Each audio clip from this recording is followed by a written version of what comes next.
அது ஏன் தமிழ்நாட்டுக்கு மட்டும் ஒரு தனியா எங்க போனாலும் தனியா ஒரு மின்னுத இந்த மாநிலம் மட்டும் என்றால் 100 ஆண்டுகளுக்கு முன்னால் ஜஸ்டிஸ் பார்ட்டி துவங்கி கல்விக்கு நாம் கொடுத்த முக்கியத்துவம் தான் அதற்கு முதல் காரணம்.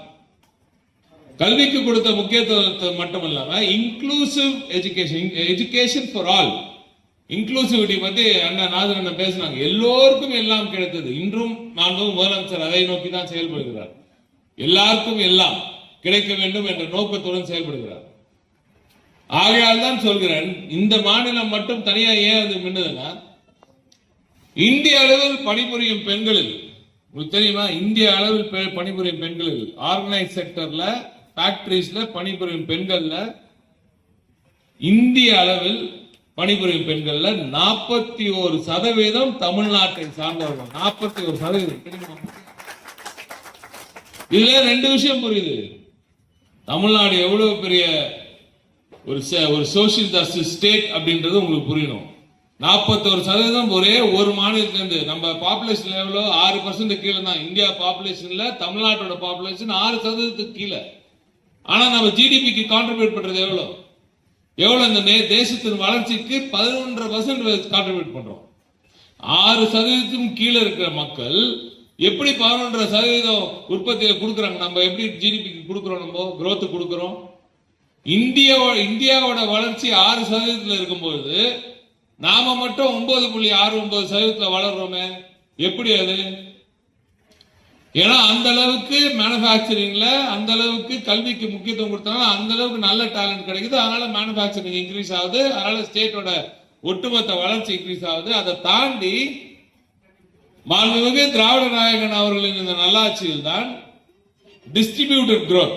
எது டிஸ்ட்ரிபியூட்டட் growthனா எல்லாருக்கும் எல்லாம் சொல்கிறாரு, பரவலாக்கப்பட்ட வளர்ச்சி ஒரு இடத்துல மட்டும் இருந்துடாம, சென்னைனா சென்னையில மட்டும் இருந்துடாம, கோவைனா கோவையில மட்டும் இருந்துடாம, பரவலாக்கப்பட்ட வளர்ச்சி தமிழகத்தில் உள்ள அனைத்து பகுதிகளுக்கும் வளர்ச்சி கொண்டு போய் சேர்த்து எல்லா பகுதிகளிலும் படிக்கிற பிள்ளைங்களுக்கு அவங்கவுங்க இல்லங்களுக்கு அருகாமலேயே வேலையை கொடுக்கும் அந்த பணியை மாண்புமிகு திராவிட நாயகன் அவர்கள் செய்து கொண்டிருக்கிறார். ஆகையால் தான் இந்த மாநிலம் இவ்வளவு வளர்ச்சி அடைந்திருக்கிறது.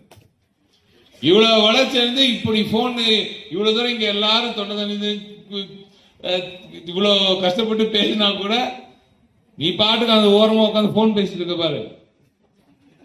நீ உனக்கு அந்த போன் கொடுத்தது யாருன்னு நீ தெரிஞ்சுக்கணும்.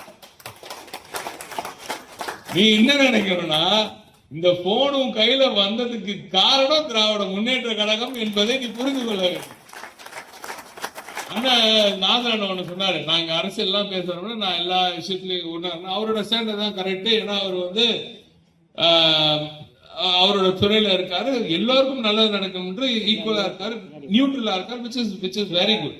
அதே சமயத்தில் சொல்ற தாய்மொழியில கற்றுக்கொள்ள வேண்டும், மம்மி அம்மா அப்பா என்று விழிக்க வேண்டும், மம்மி டாடின்னு கூப்பிடுவாங்க வீட்டுல சொன்னார். அதெல்லாம் ஓகே, அதெல்லாம் சரிதான். ஆனா வாங்கஜி பொங்கஜின்னு மட்டும் நீங்க யாரும் கூப்பிடாதீங்க. அதுதான் நாங்க சொல்றோம். அது சினிமால ஜாஸ்தி, அண்ணனுக்கு நல்லா தெரியும். ஆனா பிள்ளைகளுக்கு சொல்றேன், நீ வந்து தமிழ் பேசு, அடுத்த ஆங்கிலம் பேசு, இந்த வாங்கஜி பொங்கஜி எல்லாம் விட்டுரு. அது வேணாம், அது நம்ம கிட்ட நம்புது இல்லை. அதெல்லாம் நமக்கு தேவையானதை மட்டும். அந்த நேரத்தில் நீங்க இங்கிலீஷ் இன்னும் கொஞ்சம் அதிகமாக படி, நல்ல இடத்துல வேலை வாய்ப்பு கிடைக்கும், நல்ல இன்டர்வியூ ஸ்கில்ஸ் வரும். உலக அளவில் நீ வளர வேண்டும் என்றால் உனக்கு ஆங்கிலம் தான் உறுதுணையாக நிற்குமே தவிர ஹிந்தி அல்ல. எனவே 2 விடயங்களை மட்டும் நான் சொல்லி முடித்து விடுகிறேன். அண்ணா அவர்கள் பேசும்பொழுது மிக சிறப்பாக சொன்னார், சோசியல் மீடியா ட்ரிவன் வேர்ல்ட். இன்று எல்லாமே சோசியல் மீடியா, எல்லாத்தையும் அதை பார்த்தே கத்துக்கிறோம். எல்லாமே எனக்கு எல்லாம் தெரியும்னு நினைக்கிறோம். எப்படி தெரியும்னு கேட்டா வாட்ஸ்அப்ல தெரியுதுன்றோம். which is observed, right? அதுக்குதான் பெரியார்னு ஒரு தாத்தா ஒருத்தர் இருந்தார். தெரியுமா தாத்தா பெரியார்? தெரியுமா அவனுக்கு? எந்த தாத்தாவை தெரியுதோ இல்லையோ, நம்ம பசங்களுக்கு கேஎஃப்சி தாத்தா தான் தெரியுதே தவிர இன்னும் பெரியார் தெரியும். அது வேணா தெரியுது இல்ல. ஆனா உனக்கு உண்மையா தெரிய வேண்டிய தாத்தா கலைஞர் தெரியணும், தாத்தா தந்தை பெரியார் தெரியும், பேரறிஞர் அண்ணா தெரியும். இவ்வளவு பேரை கூட்ட கரைச்சி சேகர் பாபன் எனது அரவிந்தர் ஜோசப் சாமியால் அவர்களும் இங்க இந்த கூட்டத்தை நடத்தி இவ்வளவு பேருக்கு இவ்வளவு விஷயங்கள் செய்யறாங்கன்னு நினைக்கிறேன். எங்க வேலை என்ன தெரியுமா, உங்களை கூட்டு வந்து இப்போ எல்லாருக்கிட்டையும் ஓட்டு போடுங்க உதவி சொல்லுங்க வாக்களிங்க நான் கேட்டோம். அப்படிலாம் கேட்கல. நீ எங்கேயா உட்காந்து இப்பாவது சிந்தின்னு தான் சொல்றோம். புரியுதா?